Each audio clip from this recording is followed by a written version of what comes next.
Bom dia, Shalom. Sou muito feliz de estar aqui. Realmente são tantas, Tantas histórias que nós já passamos aqui.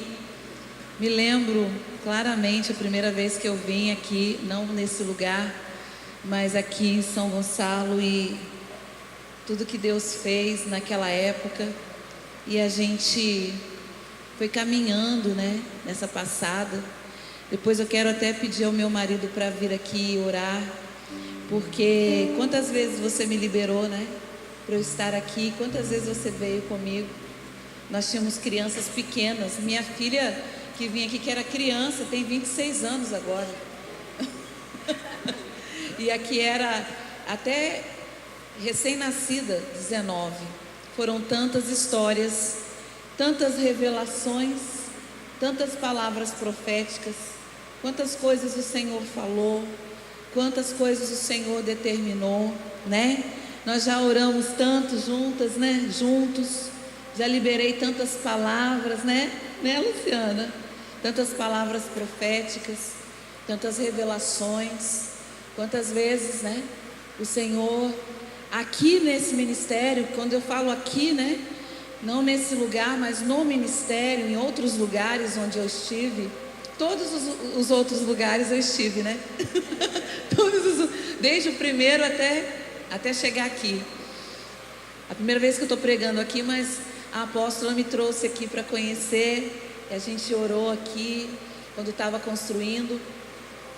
E todos esses momentos o Senhor liberou também partes do meu ministério, de revelação, de cura, de liberação de impossíveis de Deus. Então eu sou grata por esta igreja, por esse ministério, por aqueles que nem me conheciam e deixavam eu colocar a mão na cabeça e a vida era desatada, algumas enfermidades eram curadas, mas eu também era curada. E eu quero dizer para vocês que eu estou muito feliz, muito emocionada. Eu só não estou chorando porque a gente saiu de um encontro com Deus ontem e a gente chorou tanto. Estão faltando um pouco de lágrima, mas eu estou chorando por dentro, de emoção, de alegria, porque chorar é bom e a gente precisa ter os nossos momentos que são marcadores de trajetórias. Hoje eu quero ministrar sobre marcadores de trajetórias. Queridos, queridas, nós temos uma autoridade em Deus. O Senhor disse que nos criou segundo a sua imagem, a sua semelhança. Embora nós olhássemos para trás e começássemos a ler tudo que aconteceu na trajetória de Deus criando o primeiro homem e a primeira mulher, foi uma trajetória maravilhosa, onde o Pai, o Filho e o Espírito Santo, eles disseram: façamos o homem à nossa imagem, à nossa semelhança. E ali o Senhor faz o homem como um boneco. Ele constrói esse homem, esse humano, embora ele tome para si um protótipo que estava no coração de Deus, que era o próprio Cristo, Jesus, que era e é e será aquele que sempre vai ser a palavra. E o Senhor Deus, o Pai, Ele, entendendo como Jesus seria na terra, um corpo de vida, Ele cria o primeiro homem, porque nada é construído sem que primeiro não esteja no coração de Deus. Deus cria o homem, o primeiro homem, e depois a primeira mulher, a melhor parte. Aleluia. Quando ele cria, viu, os homens disseram aleluia, glória a Deus. Quando a gente olha para isso, a gente vê a trajetória do Senhor, a trajetória criativa. Mas a gente também descobre que lá na frente, essa mesma trajetória, ela é atravessada por uma confusão. E essa confusão não vem somente de uma maquinação maligna, não existe isso naquele momento, no que diz respeito ao homem e à mulher.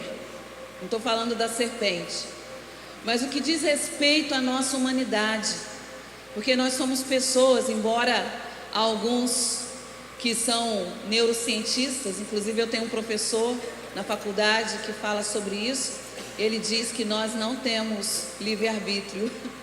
Mas, segundo o que a gente percebeu, esse primeiro homem, ele foi atravessado por uma proposta que não parecia ser de fato alguma coisa ruim, porque era uma tese de que se comesse daquela árvore, eles iam morrer, e veio uma voz e disse: não, não vai morrer, pode comer. A questão era que a gente pensa até hoje, o que de mal pode nos acontecer, e a gente esquece de pensar qual é a trajetória que eu preciso fazer para que Jesus, que recebeu aquela voz do céu, quando o céu se abriu e ele ouviu assim: este é o meu filho, a quem eu me comprazo. Não é o que vai acontecer por último, mas é o que vai acontecer na nossa trajetória. É como o Senhor olha para mim e fala assim: Adriana não é perfeita não. Adriana, ela tem hora que ela sei lá, ela pensa umas coisas estranhas. Adriana sou eu. Mas ela tem escolhido uma trajetória para me agradar, para conhecer a minha vontade e para satisfazer aquilo que eu tenho para ela. Então, quando eu olho para Adão, eu vejo que quebrou-se uma trajetória de criação genuína. Essa primeira vontade de Deus, que é boa, perfeita, agradável, quebrou-se, porque aí o homem que já trabalhava, agora foi trabalhar, mas aí seria penoso o seu trabalho. A mulher que já concebia, ela agora conceberia com dores. Eva. E agora a gente percebe que o lugar de muita proteção, chamado Éden, que Deus, quando cria, Jesus, o Espírito Santo, cria a terra, ele faz e planta, ele faz descer e planta o jardim do Éden. Então eu quero falar para você marcadores de trajetória. E eu pergunto para você: quais são os marcadores da sua e da minha trajetória? Quais são os legados que a gente está deixando? Quais são os marcadores históricos, espirituais, sociais que a gente está deixando? Deus, quando Ele começou a olhar para a jornada agora do homem, Ele vê que o homem deixou-se atravessar por uma palavra que incutiu dentro dele uma segunda possibilidade. Sabe, quando a gente vem para Jesus, a gente tem que queimar os navios. Não tem uma segunda opção. Eu, uma vez, adolescente, estava indo para Jocum, e aí eu falei: Senhor, eu quero uma coisa forte, porque eu era muito medrosa, envergonhada, tímida, me achava um nada, por um marcador da minha trajetória, que alguns aqui já conhecem. Quando eu fui abandonada juntamente com a minha mãe, meu pai abandonou minha mãe e eu, muitos aqui conhecem a história. Eu fui atravessada por um marcador de trajetória, onde a minha mente, o meu eu, a minha humanidade foi fragmentada com muitas dúvidas acerca da minha identidade. Então eu não achava que poderia fazer, eu achava que eu era esquisita, eu achava que não era tão amada. Puxa, se quem foi ali parte da minha existência não me quis, quem que vai me querer?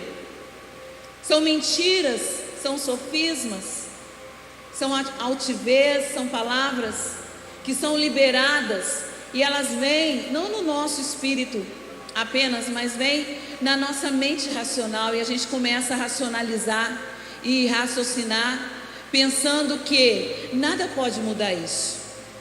Eu quero te dizer que eu tive também esse marcador da minha trajetória. Mas quando Deus olhou para o marcador da trajetória de Adão e Eva, Parece que a Eva sofreu mais, né, mulheres? A gente sofreu um pouquinho mais, né? Porque os homens, eles têm alguns favores fisiológicos, né? A gente não, a gente tem um monte de protocolos fisiológicos. É ou não é, mulheres? Os homens não. Eu me lembro, nunca esqueço disso. Um dia até a apóstola Silvia lá, do Projeto Vida, contou isso. A gente estava subindo o Monte Sinai e a gente chegou meia-noite para subir, eram umas 4 horas, e estava perguntando: tá chegando? Já viu o burrinho do Shrek? Tá chegando? Tá chegando? Aí o apóstolo, ele falou uma coisa, e eu tenho um probleminha não de quem me criou, mas tal, não sei, esses atravessamentos de emocionais, de traumas. Eu sou literal, você fala um negócio para mim, eu não consigo conceber o entendimento na hora. Se você fala uma coisa para mim, eu entendo literalmente, e eu acredito. Eu tenho esse problema, eu tenho essa dificuldade. O apóstolo falou comigo assim: Adriana, está quase chegando. Quando você vira uma escada, aí você pode subir, vai estar chegando. Qual foi a imagem, a tela mental que eu coloquei na minha cabeça? Uma escada, gente, com corrimão.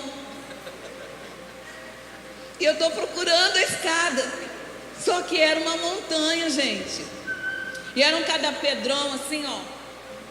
Pedrão aqui, aí você tinha que subir no pedrão, que não é pedrão que fala, né? É outro nome, é pedregulho? Não sei. Pedregulho?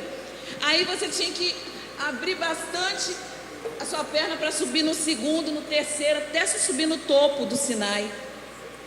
E aí quando eu vi e falei assim: meu Deus, mas eu não consigo. Inclusive nós estávamos lá e até faleceu uma pessoa lá em cima, porque o ar é rarefeito. Minha pressão subiu. Eu quero falar para você, ali era uma trajetória, e quantos de nós não faz uma visão da nossa trajetória mediante as nossas imaginações? E essas imaginações, elas não vêm voando, elas são construídas ao longo da nossa história. Se a gente nasceu numa família que todo mundo grita, quase sempre nós vamos ter um comportamento polarizado. Ou a gente vai gritar demais, ou a gente vai falar muito baixinho. Detesto quem fala alto, porque na minha família todo mundo gritava no domingo, na macarronada, comendo a macarronada, tomando a Coca-Cola, a galinha frita, o frango frito. Muita gente não gosta de olhar no olho, vai falar com você, abaixa os olhos. Muita gente não consegue falar o que sente, engole sapo. Eu não engulo mais sapo. Quantas pessoas ficam com ódio, com raiva, e ao invés de confessar o seu pecado diante do Senhor e diante de alguém da sua confiança, guarda aquilo. Eu sou consagrada, santificada. Amém. Quantas mentiras, quantas coisas que o Senhor olha para nós por dentro e Ele nos vê exatamente como nós somos. A gente coloca uma maquiagem, a gente coloca uma máscara, a gente coloca uma persona, a gente coloca um batom, a gente coloca o homem, coloca um gel na cabeça e fala: eu sou a minha melhor versão. Essas coisas de coach que cansa a gente. Seja a sua melhor versão. Tá, mas tem dia que eu não quero ser a minha melhor versão. Tem dia que eu quero joelhar diante do trono do Senhor, chorar e falar: miserável mulher que sou, eu preciso de Ti, Senhor. Porque eu não sou Mulher Maravilha, eu não sou Super-Homem, eu sou Adriana, e eu preciso de Ti, Senhor. Eu almejo, Senhor, por conta dessa desse entendimento, dessa sabedoria, dessa onisciência de Deus, o Senhor, sabendo de uma possível trajetória de derrota no primeiro homem, na primeira mulher, Ele chama Jesus para não ser o segundo Adão, mas para ser o último, porque a resposta de Deus não dá margem para outras possibilidades. A resposta de Deus está ancorada na vontade dEle, que é boa, perfeita e agradável. Amém? Então eu te pergunto, quanto tempo você está gastando na sua trajetória para descobrir a vontade de Deus para a sua vida? A vontade de Deus perene, que é aquela que é o seu propósito de vida, e a vontade de Deus para a sua vida diariamente. Você pergunta: Deus, me mostra a sua agenda, para que eu coloque a minha agenda em conformidade com a sua? Você faz essa pergunta? Você ainda é criança diante de Deus? Ou você é um adulto que já está sabendo de tudo e não precisa aprender mais nada, porque você é mais do que PhD, você é um anjo, arcanjo, ou você é uma criança no coração de Deus? Que às vezes uma pessoa pega a Bíblia e lê o Salmo 23, que você lê desde que você era criança, ou se você não era cristão e foi cristão daqui a 10 anos atrás, você lê desde que você foi cristão. E quando você começa a ouvir o Salmo 23, as lágrimas saem dos seus olhos como se fosse a primeira vez. Deus conheceu a minha trajetória. Deus conheceu a sua trajetória. E Deus conhece a trajetória da humanidade. Amém, igreja? Aqui em Isaías 58, no versículo 1, fala assim: clama em voz altíssima, não poupe a tua voz. Clama como um trompete e mostra ao meu povo a transgressão dele e à casa de Jacó os seus pecados. Contudo, eles me buscam diariamente e têm prazer em conhecer meus caminhos. Como uma nação que fez justiça e não abandonou o estatuto de seu Deus. Eles me pedem os estatutos de justiça. Eles sentem prazer em aproximar-se de Deus. Por conseguinte, nós temos jejuado. E eles dizem: e tu não vês? Por conseguinte, temos nós afligido nossa alma. E tu não tomas conhecimento?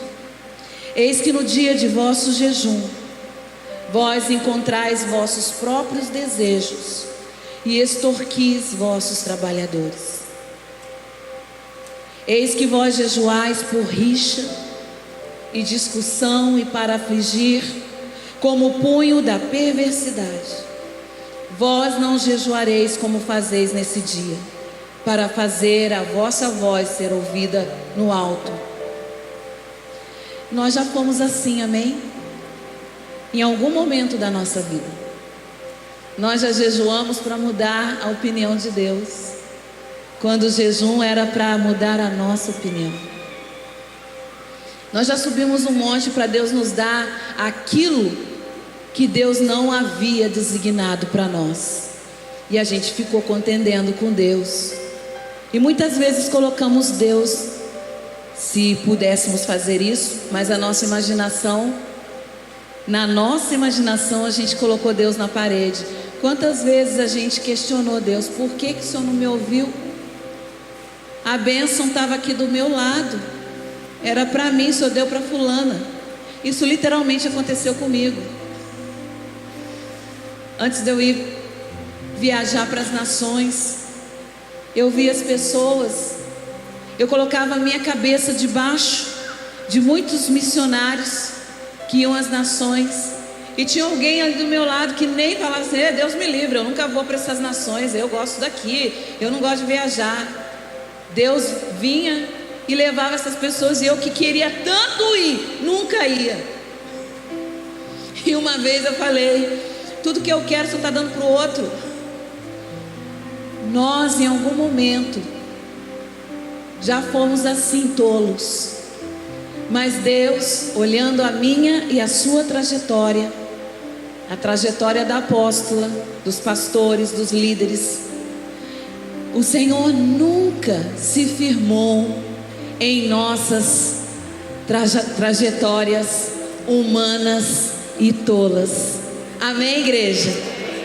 Mas o Senhor, que não escreve por linhas tortas, Ele sempre escreveu numa linha reta, e Ele sempre nos deu autoridade e oportunidade para a gente ouvir o caminho, para que a nossa trajetória tenha um marcador chamado o Todo-Poderoso, Jeová Jirê, que nos vê, olha a nossa necessidade e providencia o que precisamos.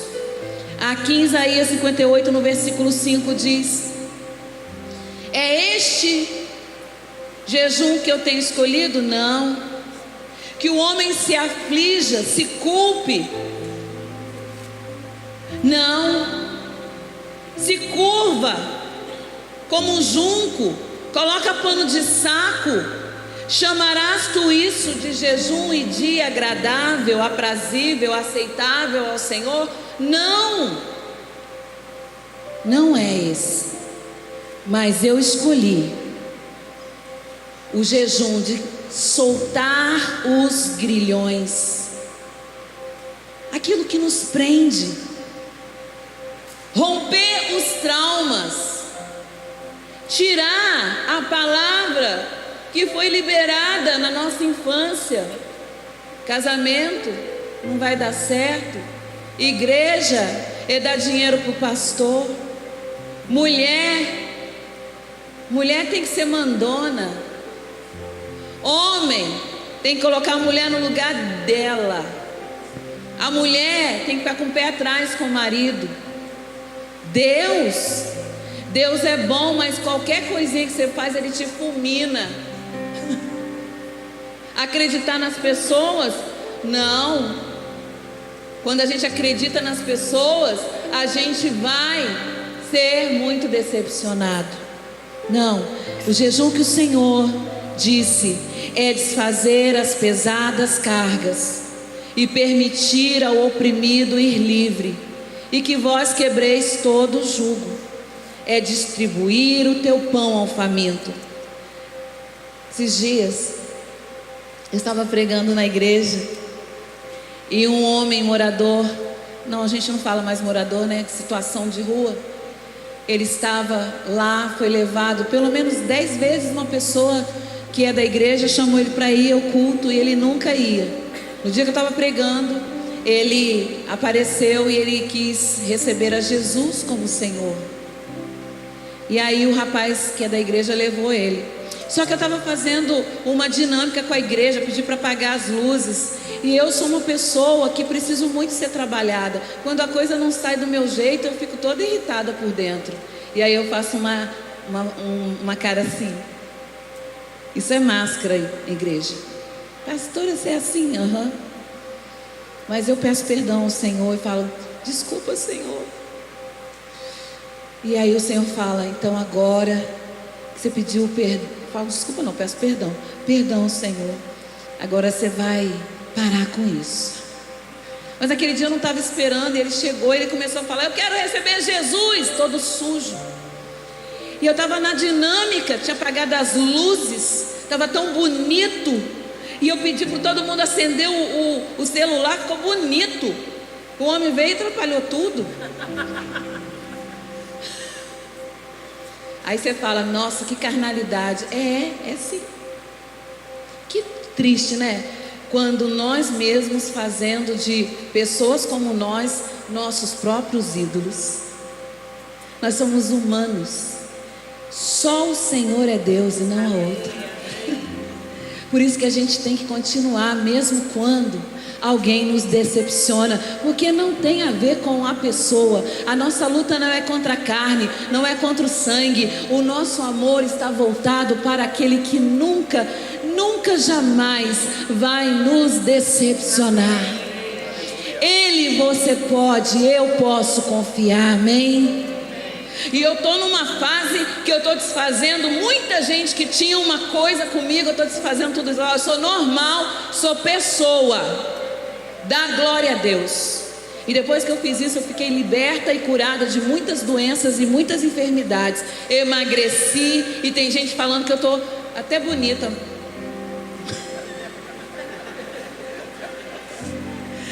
Cargas pesadas nos deixam com aquele jeito sisudo. Jesus, eu quero ser como o Senhor, que pegava a criança no colo, conversava com a prostituta. Ele só não tinha paciência com os doutores. Quem estuda demais fica meio chato mesmo. Eu estudo muito, eu gosto também.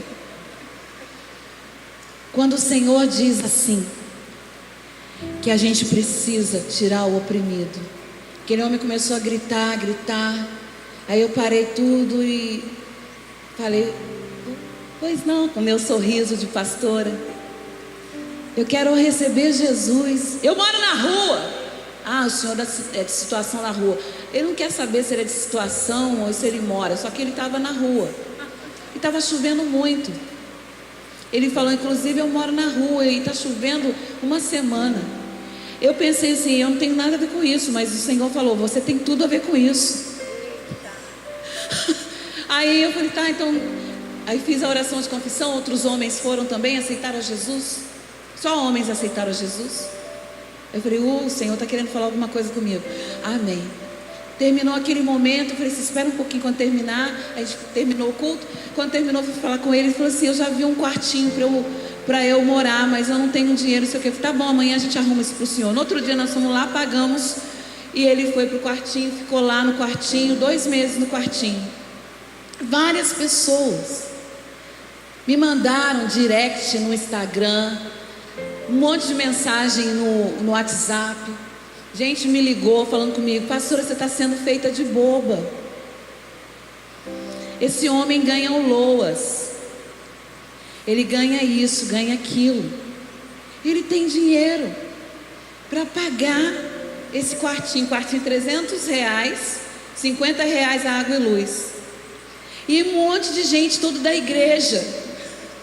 Ele está te enganando, pastor. Aí que foi difícil, né? Porque quando você é muito sincero, às vezes tem gente que não gosta. Eu falei assim: mas eu sei.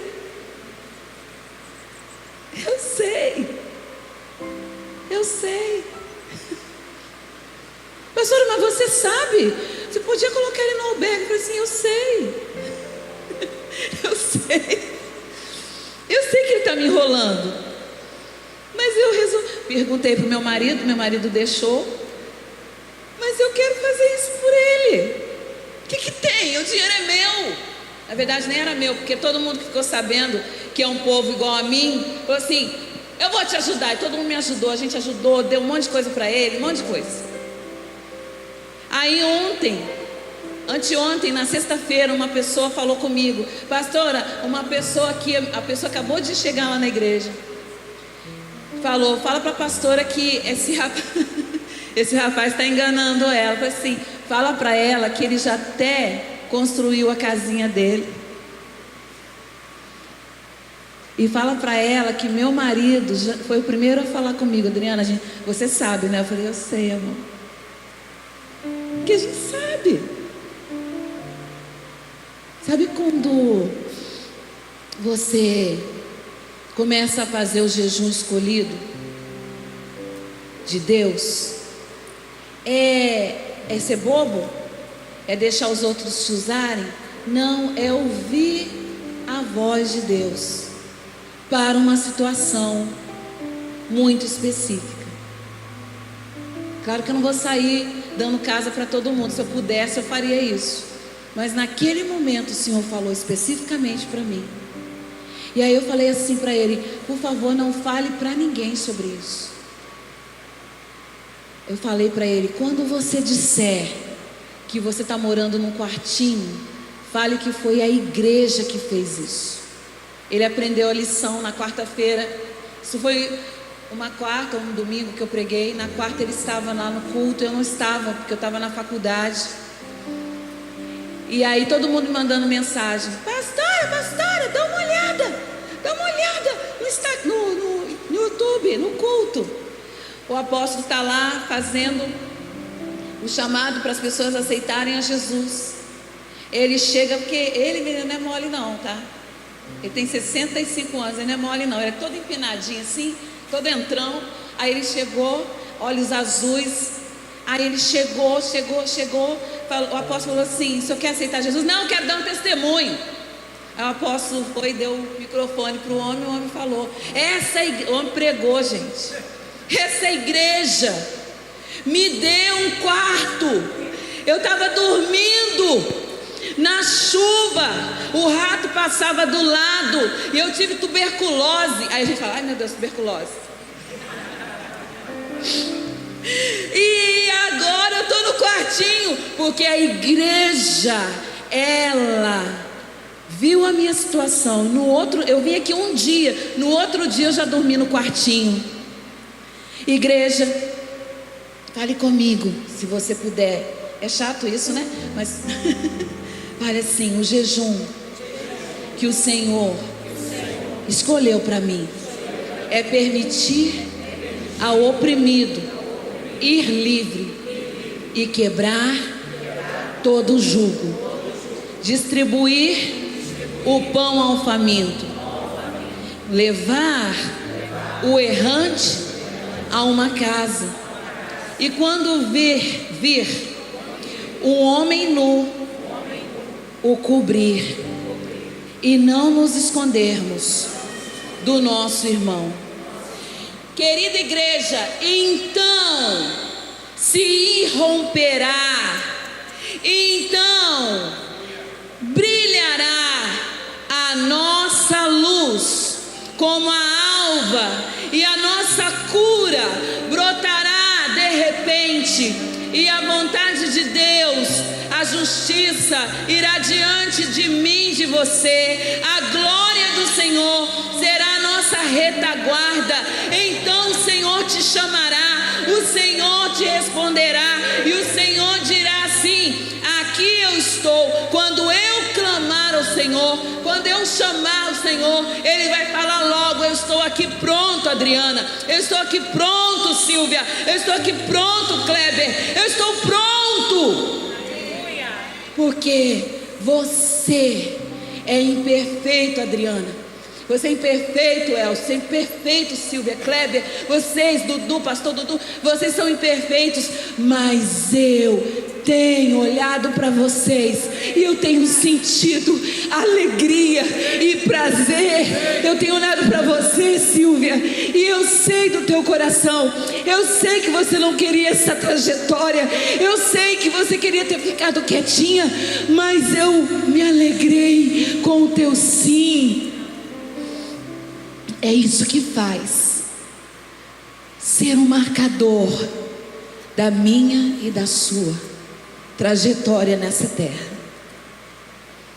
Enquanto alguns querem ser Deus, o Deus quis ser homem, para que a gente pudesse ser mais humilde, abraçar mais, dizer perdão mais, e falar com aquelas pessoas muito chatas, que a gente quer dar uma voadora no pescoço.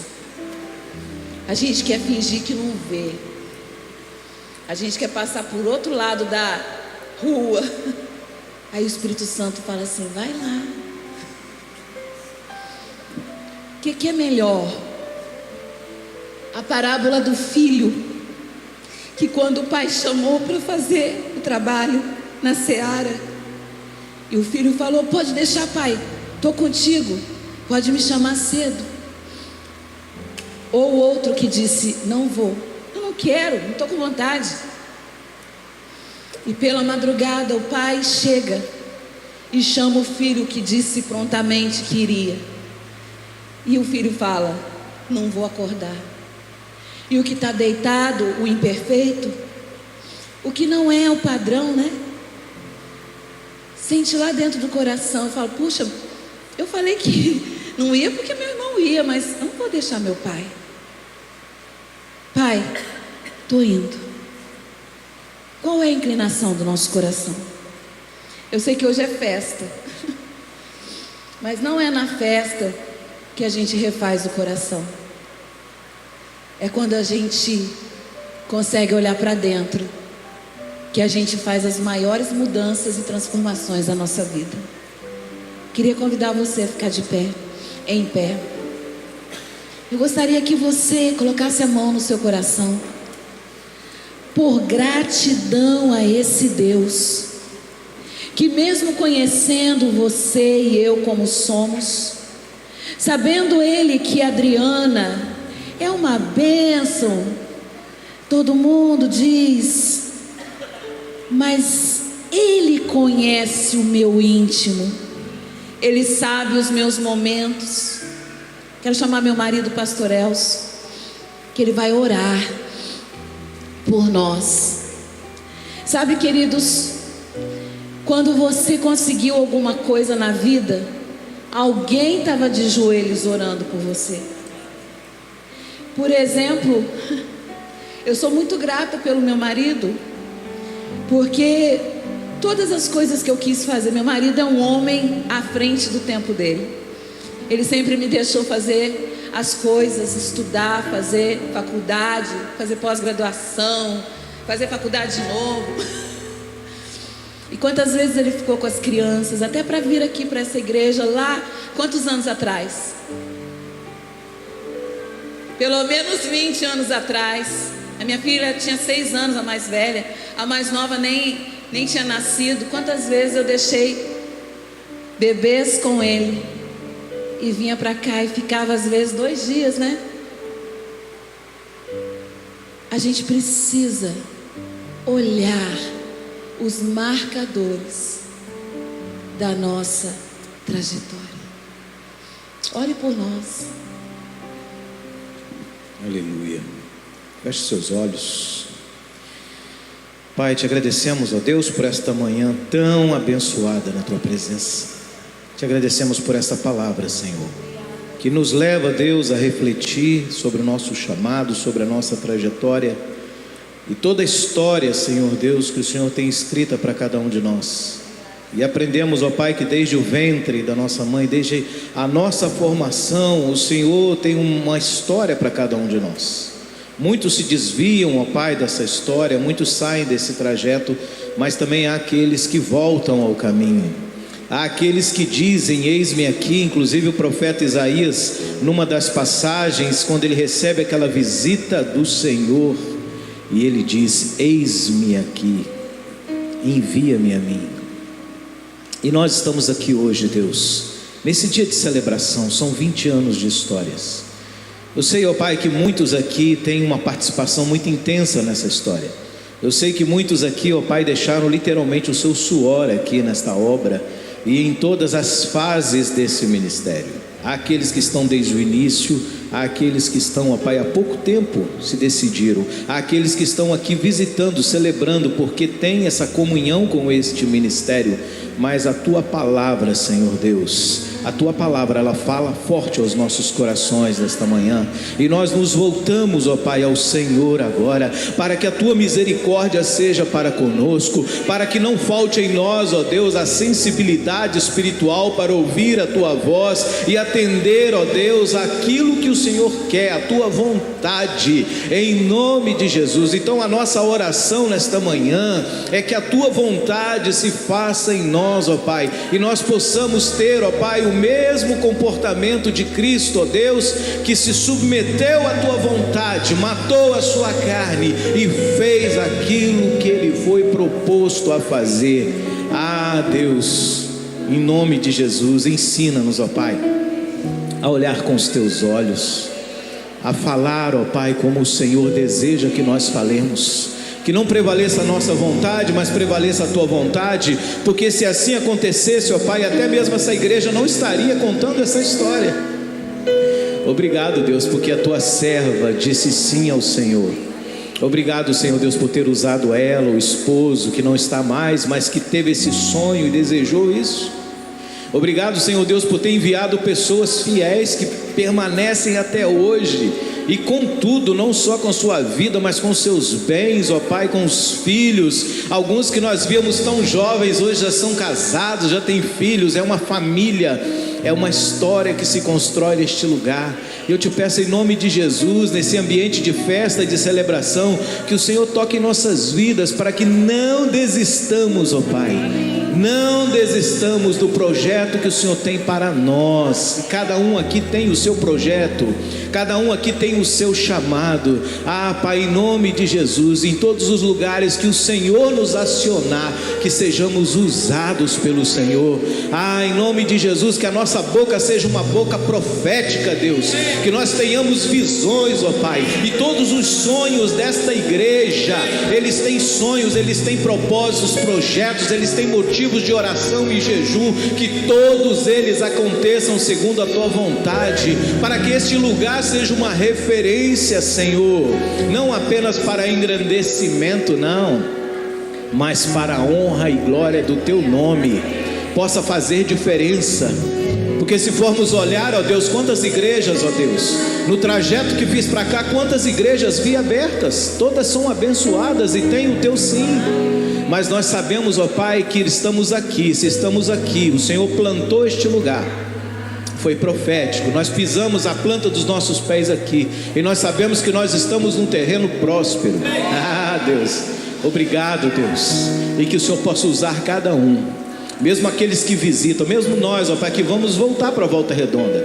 Nós não conhecemos a realidade aqui, ó Pai, total, mas o Senhor sabe, e eu creio em nome de Jesus, que o Senhor está usando cada um dos Teus filhos aqui, cada um dos líderes, cada um dos participantes, cada um, ó Pai, daqueles que colaboram com este projeto, que sejam cada vez mais prósperos, Senhor, que sejam cada vez mais abençoados, e que a Tua presença seja tão forte e intensa neste lugar, que a Tua unção, ó Pai, seja neste lugar, e venha tomar cada um, ó Pai, de uma paixão, de uma vontade de fazer a obra, de uma vontade de ser usado, que nunca falte isso, Senhor, como a Tua serva pregou, ó Pai, e de às vezes, ó Pai, sermos um pouco mais simples, para absorver aquilo que o Senhor está falando, Senhor, em nome de Jesus. É o nosso muito obrigado nesta manhã, por ouvir a Tua voz, por ainda sentir, ó Pai, dentro de nós, o Espírito Santo clamando forte, com gemidos inexprimíveis. Não estamos mortos, estamos vivos. Glorificado seja o Teu nome, e glorifica esse Deus vivo. Agradeça, celebre e aplauda Ele bem alto em